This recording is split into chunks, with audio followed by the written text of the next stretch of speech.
ഞാനിവിടെ macaroni pasta ഉണ്ടാക്കാൻ പോവുകയാണ്. അതിന് വേണ്ടിയിട്ട് ഞാൻ മക്രോണി എണ്ണ ഒഴിച്ച് വേവിച്ച് വെള്ളമെല്ലാം വാർത്ത് വെച്ചിരിക്കുന്നത്, 2 മുട്ട ചിക്കി പൊരിച്ചെടുത്തത് എടുത്ത് വെച്ച്, ഇത് carrot, cabbage, beans, beetroot,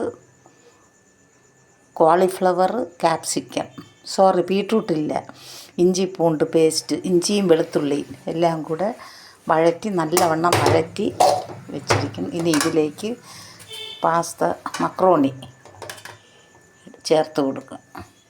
macaroni ചേർത്തതിന് ശേഷം മുട്ട ചേർത്ത് കൊടുക്കുക. ഇനി ഇത് നല്ലവണ്ണം ഇളക്കിയെടുത്ത് പാസ്ത റെഡിയായി. നിങ്ങളിത് തയ്യാറാക്കി നോക്കണേ, വളരെ ടേസ്റ്റിയാണ്.